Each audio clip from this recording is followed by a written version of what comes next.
Thanks for staying with us. Time now for Africa News with me, Georgia Calvin-Smith. Tonight, Conakry's worst fears have been realised as 5 cases of the deadly Ebola virus are confirmed in the Guinean capital. 1 is fatal. The epidemic, which is spread from southern forests, has already claimed dozens of lives. Also, the right-hand man of Ivory Coast jailed former president appears before ICC judges in The Hague for the first time. Charles Blé Goudet insists he's innocent of crimes against humanity. And the price of bread gets bakers' blood boiling in Morocco. They're on a 2-day walkout, saying that what they're allowed to charge per loaf is barely more than what they pay to make them.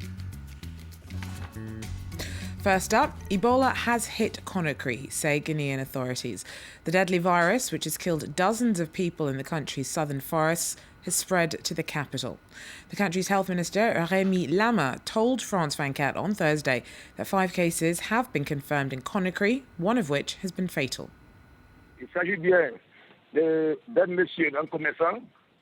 It started with a shopkeeper who died on the 18th of March.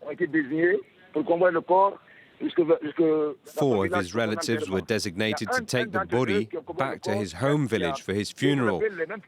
One of them developed the symptoms of Ebola, a hemorrhagic fever, and he went to hospital to consult, and they took him straight in. The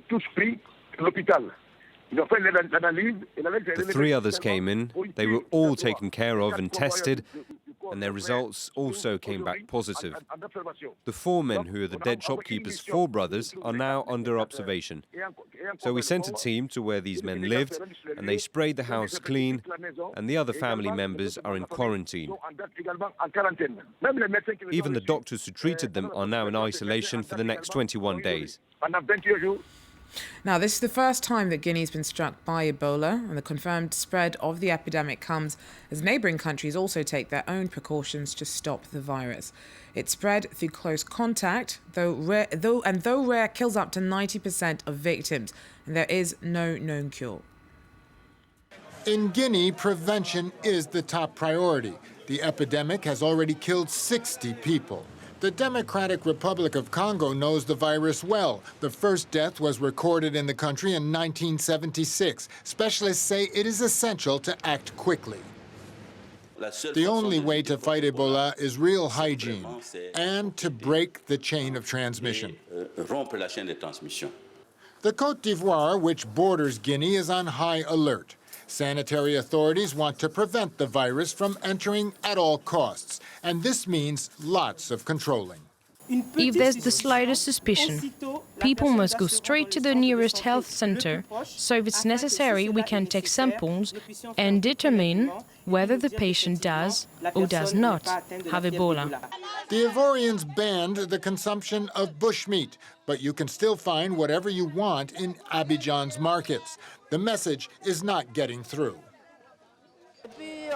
We have always eaten the meat. Now they tell us bushmeat is no good. We don't know.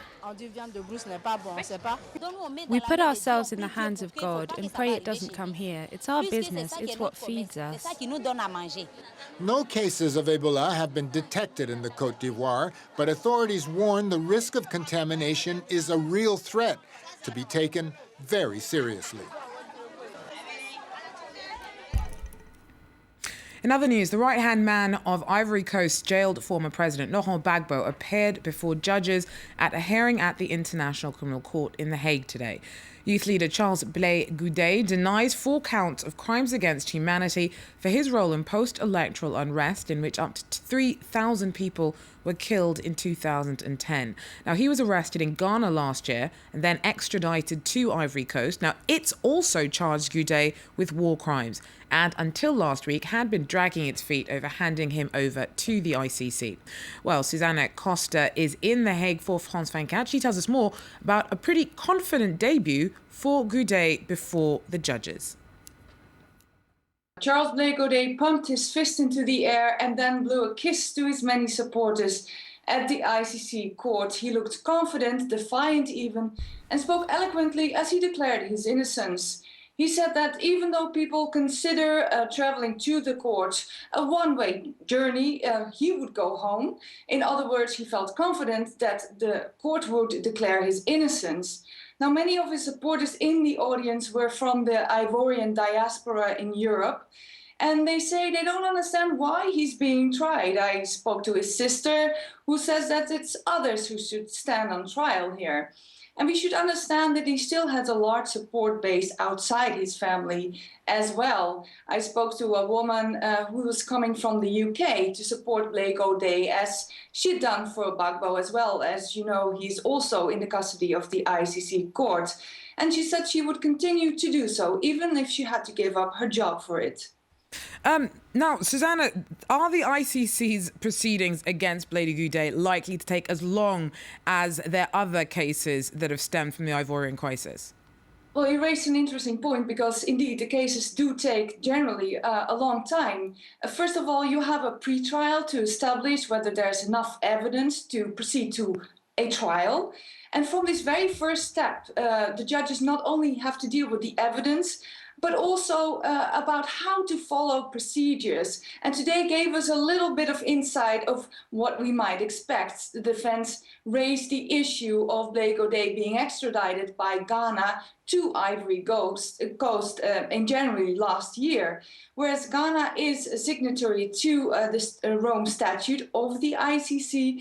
And so Ghana should have extradited Blake O'Day to the ICC directly. That's what the defense says. So the defense says, please get the authorities of Ghana and Ivory Coast here to explain themselves. Now, judges will have to consider this, and if they grant the request, of course, it will take more time, and you have these issues at every step of the way of the trial. Susanna Costa there for us in The Hague. Now, the number of state executions around the world rose by almost 15% last year. Nigeria, Somalia and Sudan were responsible for the most on their continent. Rights campaigners are pushing for more governments to ditch capital punishment, warning that it's counterproductive and cruel. In October of 2012, Benin abolished the death penalty, a decision that won praise from human rights organizations. According to a new report by Amnesty International, more and more African countries are abolishing the death penalty. And although Amnesty hopes the trend will continue, it found an alarming rise in executions last year, a total of 64 in 5 countries. Most of these executions were carried out in Sudan, Somalia, and Nigeria. Nigeria even made an about-face and lifted a 7-year moratorium on capital punishment. It's a fairly easy response by governments trying to deal with insecurity. Rather than deal with the cause of this lack of security, they resort to the death penalty. Human rights groups are also concerned by the decision of the Egyptian court to sentence 529 Muslim Brotherhood members to death. Obviously, we hope that those death sentences are not confirmed. They came after a totally unfair trial, and that number of death sentences handed down in one group is obviously completely horrendous. No justice system should be acting in that way. To date, 17 African countries have abolished the death penalty. Tensions have risen amongst Morocco's bakers, and they've headed out on a 48-hour strike this week. The bakeries union behind the walkout are demanding higher prices for their loaves. The cost of bread is closely regulated by the government, and those that make them say what they charge has stayed the same, whilst the cost of production has skyrocketed. On the warpath against the fixed price of bread, Morocco's National Federation of Bakers have just learned that 80% of the country's bread makers will be taking part in the strike. This bread strike is the last resort for bakers who can no longer keep on top of their costs.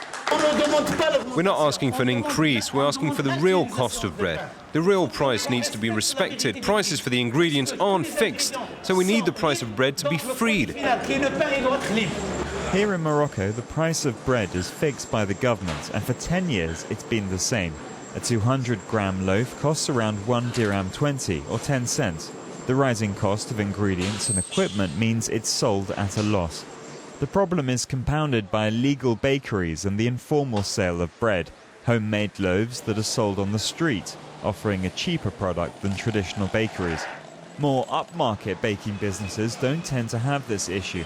This bakery has managed to stay open and profitable by diversifying its production, and yet those who work here still support the call for reform.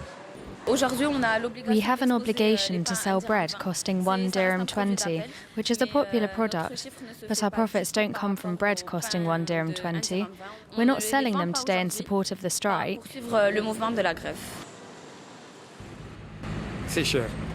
It's expensive. Instead of 120, it's 3 dirhams. It's twice the price, and it's not normal. The Moroccan state subsidizes certain commodities for the poor, but the system is now showing its limit. There are still too many poor people in Morocco, unfortunately, so this system remains essential. The problem is that on the one hand, yes, the state pays subsidies, but on the other hand, it doesn't give them what they really need. Subsidy reform seems more important than ever to avoid social upheaval, but successive governments have so far failed to confront the issue. Well, that wraps up African news from me for today, but stay with us. A short break and there'll be more news and headlines from around the world coming up with Claire Murphy. We'll be taking a look at how the ban on social media in the country is going to shape upcoming local elections in Turkey.